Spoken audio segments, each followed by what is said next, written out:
Hello friends, in the series of learning C++ programming, in this session I am going to explain destructor concept. In the previous sessions we have seen constructors in C++. Destructor is just opposite to that. Constructor is what? Constructor is nothing but a special member function which is having same name as a class name. Okay, multiple properties we have already seen about that constructor, and constructor will get called automatically when the object is created. Here the destructor is just like a constructor, some differences are there. What are those? Let us see.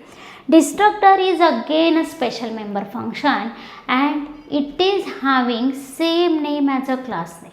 Whatever class name you have to write like this, class name. It is not taking any type of argument, that's why always this parenthesis should be blank. Now here we have written class name, then parenthesis is blank. This is what? This is just a default constructor. Now what is the difference between destructor and constructor? Destructor is having same name as a class name. It is not taking any type of argument, but it is preceded by tilde operator. This one is a tilde operator. Okay, suppose you have written like this, class name and then open close right round bracket, then this one is a default constructor. If you are writing like this, then this one is a destructor.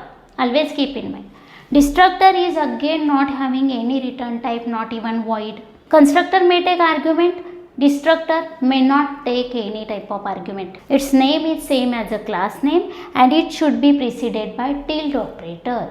This is nothing but a destructor.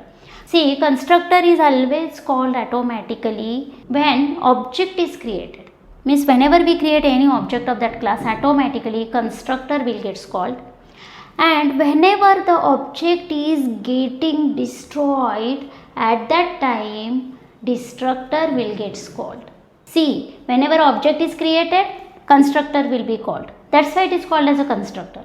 Whenever object is getting destroyed, then destructor will be called. Now let us see one example. See here, number class I have declared and inside that only one data member is there, that is x.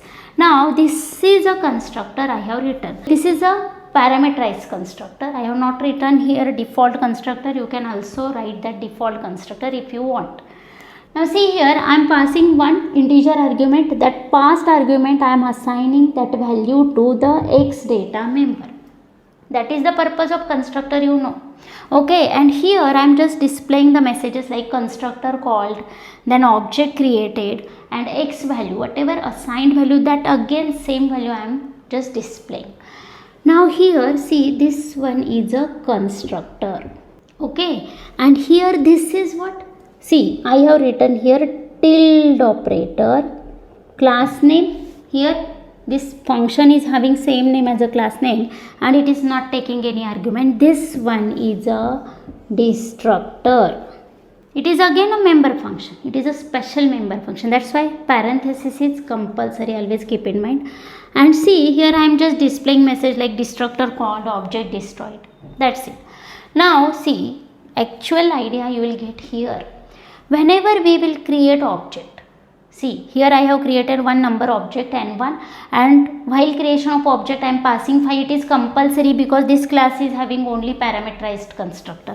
Now 5 I am passing while creation of this object. Automatically whenever object is created, constructor will be called. That's why here this constructor will be called and inside n1 there is a x internally. To that 5 value will get set.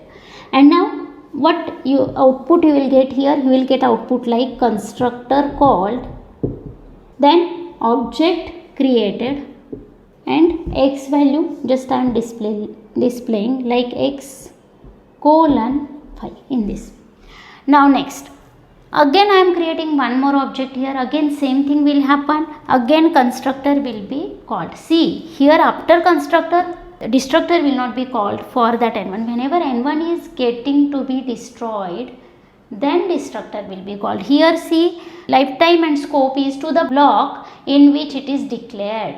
Means whenever this block is getting finished, whenever processing control is out of this block, automatically the destructor will be called for that n1 and then for that n2, because that object is then getting destroyed.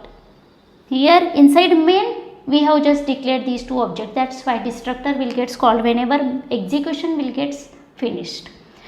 Now here again number n2 you are creating, again same output you will get, like constructor called, object created and x:6. Here execution will get stopped. Here n1 object is created, constructor for that n1 will be called, n2 object is created, constructor for that n2 will be, and whenever this closing brace is encountered, automatically the destructor will get called. Now always keep in mind the destructor will get called in reverse order of their creation.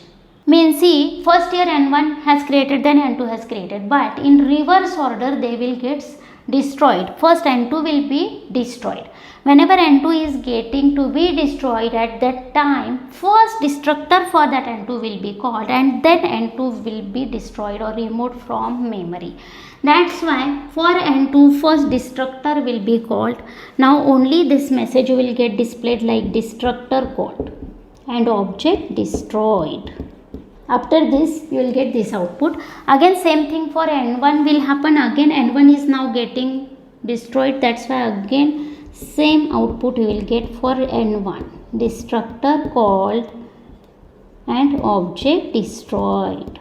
This is just a destructor concept, means whenever object is getting to be destroyed, at that time destructor for that object will be called and the destructor will be called in a reverse order of their creation.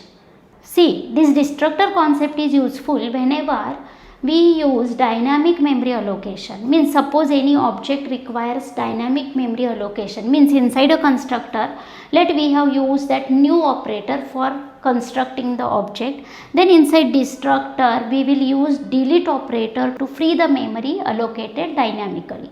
That is the actual purpose of destructor, means whenever you will use new operator inside constructor, then you can use delete operator to free that memory allocated for that object dynamically using delete operator inside a destructor. For simplicity I have given this example, okay, but actual use is whenever you are using dynamic memory allocation, then there it is better useful. Getting? This is all about destructor concept in C++. See, whatever just we have discussed, that we can use new operator inside a constructor. That is the concept of dynamic constructors that we will see in the next session. Till that, take care. Bye-bye. Thank you.